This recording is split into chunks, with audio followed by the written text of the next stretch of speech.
Seguimos trabajando el tema de equilibrio químico y vamos con otro ejercicio. Nos dice que al calentarlo, el isopropanol, que es el reactivo que tenemos en esta reacción, se va a disociar en propanona e hidrógeno. Nos dice que a temperaturas elevadas todos los componentes están en fase gas y se puede considerar que se comportan idealmente. La entalpía de la reacción a 25 grados, tenemos un intercambio energético a 25 grados que es de 61,505 kilojulios mol, 61 kilojulios mol. Es una reacción, por tanto, endotérmica. Y la variación de capacidades caloríficas, delta Cp, se puede considerar constante en el intervalo entre 25 y 300 grados y vale 16 julios Kelvin mol. La constante de disociación de esta reacción, o sea, la constante de equilibrio, vale 0,631. Y en el primer apartado nos manda hallar la expresión de la entalpía de reacción en función de la temperatura. Fíjate que tenemos la entalpía de reacción a 25 grados y queremos obtener una expresión que la deje en función de una temperatura general, lógicamente entre este intervalo de 25 y 300 grados donde la Cp es constante. Para ello vamos a usar Kirchhoff. Usamos Kirchhoff.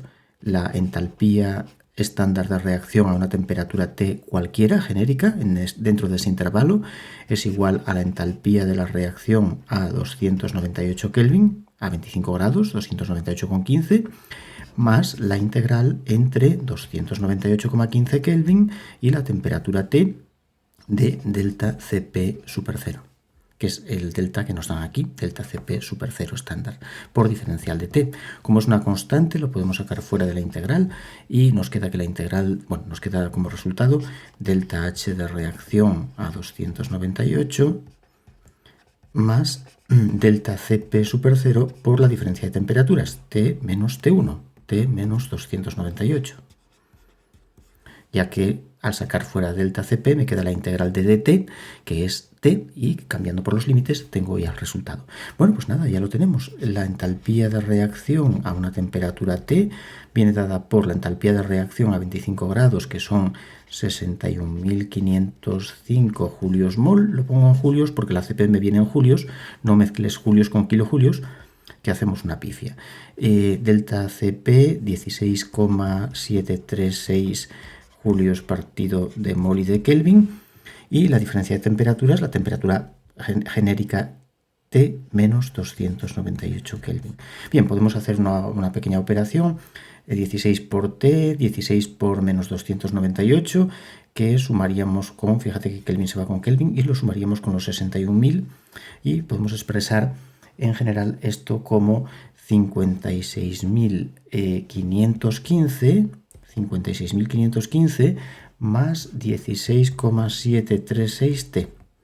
Así podemos expresar este delta H de reacción, y esto por supuesto tiene de unidad julios partido de mol, julios mol. Vale, ya tenemos el primer apartado, expresión en función de la temperatura de la entalpía de reacción. Vamos con el apartado B, en el que nos pide el valor de la constante de equilibrio a 300 grados. Bueno, como tenemos, vamos a llamar por ejemplo la Kp1, es el valor por ejemplo que nos dan aquí de 0,631, Kp1 a una temperatura T1 de 200 grados, ¿no? Una temperatura T1 de 200 más 273, 473 Kelvin. Y ahora voy a llamar Kp2, que va a ser desconocida, a la constante a la temperatura T2 de 300 grados, que son 300,573 Kelvin, ¿no? Al sumar 273. Permíteme no poner el coma 15, que siempre es conveniente para ser un poco más exactos. Aplicamos Van Hoff, la ley de Van Hoff, que me da cómo cambia la constante de equilibrio con la temperatura. En su forma diferencial nos dice que la derivada del neperiano de K sub P respecto de T es la entalpía de reacción partido de RT cuadrado.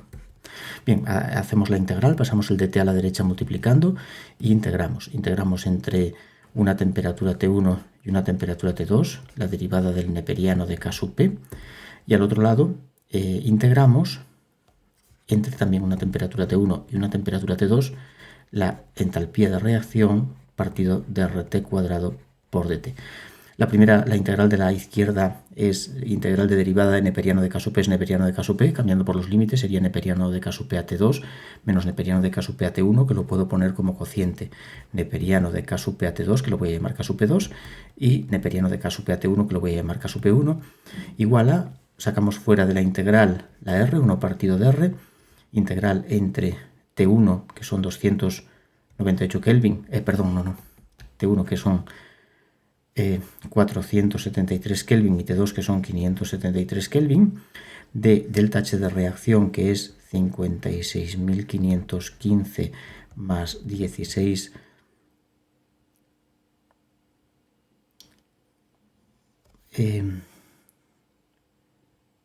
aquí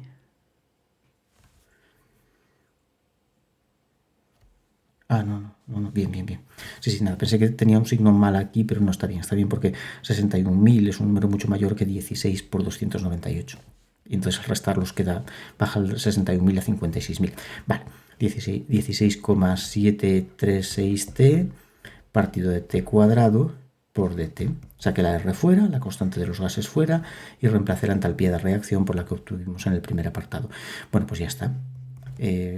Ahora sería cuestión simplemente de integrar neperiano de K sub P a T2 desconocida, K sub P2 desconocida, K sub P1 0.631 igual a 1 partido de R, 1 partido de 8.314 julios mol Kelvin, y ahora por la integral que ya la voy a hacer, 56.515 entre t cuadrado, si lo integramos, es menos 56.515 partido de t.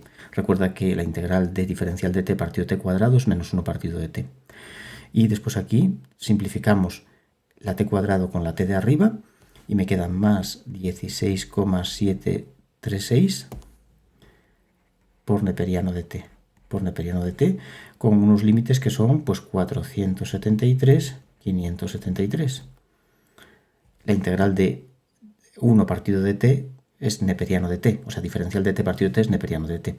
Ahora faltaría cambiar por los límites y despejar de aquí la Kp2. Bueno, cambiar por los límites, ya sabes, cambias por límite superior, cambiamos la t en ambos sumandos por 573 y después menos la cambiamos por límite inferior, que es cambiarla en ambos lados por 473. Hacemos la operación que nos va a dar un número, lo dividimos por 8.314. Esta parte de aquí tendría de unidad julios mol Kelvin, y la R que divide por julios mol Kelvin, las unidades se van y nos queda dimensional, ¿vale? Esto de aquí tendría julios mol Kelvin de unidad. Bien, y de ahí obtenemos una Kp2, que es de 11,38. 11,38. Bien, y tenemos un último apartado, ya por fin para terminar, en el que nos pide la presión del sistema a 300 grados, para el cual el grado de disociación es de 0,8. Bien, aquí tenemos que copiar la reacción y es propiamente el problema de equilibrio. Lo tenemos en el apartado C, en el que, bueno, vamos a copiar la reacción, vamos a poner isopropanol en equilibrio con acetona o propanona más hidrógeno. Vamos a escribirla así de forma sencilla. Bien, inicialmente tengo N0 moles del reactivo y cuando alcancemos el equilibrio, cuando se alcanza el equilibrio, de un mol se disocian alfa, que es la definición de grado de disociación. Se forman alfa y alfa. Como no tengo un mol, tengo N0, para ponerlo más general, multiplicamos todo por N0. Bueno, es verdad que este N0 se va a ir, aunque no lo pongas no pasa nada. Si quieres poner 1 menos alfa, alfa y alfa, estupendo, pero en general es mejor ponerlo. Y vale, la constante de equilibrio, la K sub P super 0, que la conocemos a 300 grados porque la acabamos de calcular, es este valor que hemos calculado aquí, 11,38, pues la K sub P vendría dada por presiones de productos entre reactivos, presión de acetona partido de la presión estándar, que es un bar, presión de hidrógeno presión de hidrógeno partido de P0, presión de isopropanol partido de P0. Bien, ves que un P0 se va con el P0 de abajo, queda un P0 en el denominador y ahora usamos Dalton. La presión de la acetona la pongo como fracción molar de acetona por la presión total. La presión parcial de hidrógeno la pongo como fracción molar de hidrógeno por presión total. La presión de isopropanol la pongo como fracción molar de isopropanol partido de P0, por P, por la presión total, y los P0 que se han ido queda uno solo dividiendo. Fíjate que los P también se nos van y nos quedaría una P multiplicando. Así que bueno, si por ejemplo tacho también, espero no liarlo, si tacho esta P, la puedo poner aquí también, la pongo ahí y ya tengo la relación. Entonces la K sub P voy a escribirla otra vez aquí. La K sub P viene dada por el cociente de fracciones molares, fracción molar de acetona, por fracción molar de hidrógeno, partido de la fracción molar de isopropanol, por P partido de P0. Y esta presión del numerador es la que voy a determinar, porque lo demás todo lo tengo. Entonces vamos a pasar a sustituir números en la ecuación. Bueno, primero hallamos las fracciones molares. ¿Cuánto vale? Primero, moles totales. ¿Cuántos moles totales tengo en el equilibrio? N0 por 1 menos alfa, más N0 alfa, más N0 alfa. Si haces la suma verás que es N0, 1 más alfa. Si sumas todos los moles. Vale, fracción molar de isopropanol. Son moles de isopropanol, N0, 1 menos alfa, partido de los moles totales N0, 1 más alfa. Observa cómo los N0 se simplifican. La fracción molar de acetona y de hidrógeno nos coinciden porque tienen los mismos moles en el equilibrio, que son N0 alfa, partido de N0, 1 más alfa. Tachamos los N0 y nos queda alfa entre 1 más alfa. Venimos a la K sub P, que vale 11,38, que es igual a 11,38, que es igual a fracción molar de acetona por fracción molar de hidrógeno, alfa cuadrado, partido de 1 más alfa al cuadrado, ¿verdad? Porque son iguales, por tanto las pongo al cuadrado. Partido de la disopropanol, 1 menos alfa, partido de 1 más alfa, por P partido de P0, que es un bar 0,986 atmósferas. Y así la P nos sale en atmósferas. Bueno, puedes tachar este 1 más alfa con este cuadrado, este 1 más alfa baja al denominador y queda arriba alfa cuadrado partido de 1 menos alfa por 1 más alfa. Pero bueno, no te preocupes porque el alfa, aquí no hay que hacer ecuación de segundo grado, el alfa me lo da el problema, vale 0,8. Así que cambias el alfa por 0,8 y la única incógnita es la presión y de ahí la despejas, obteniendo un valor, puedes comprobarlo, de 6,40 atmósferas. 6,40 atmósferas. Cuando elevas la presión a este valor, la disociación del isopropanol es de un 80%, porque esta reacción se favorece por el aumento de presión, ya que el aumento de presión por Le Chatelier desplaza el equilibrio hacia donde hay... perdón, lo digo mal. Aumentas la presión, pues desfavorece el aumento de presión. Sí, si aumentamos la presión desplazamos el equilibrio hacia donde hay menos moles gaseosos, por tanto lo desplazaríamos hacia la izquierda.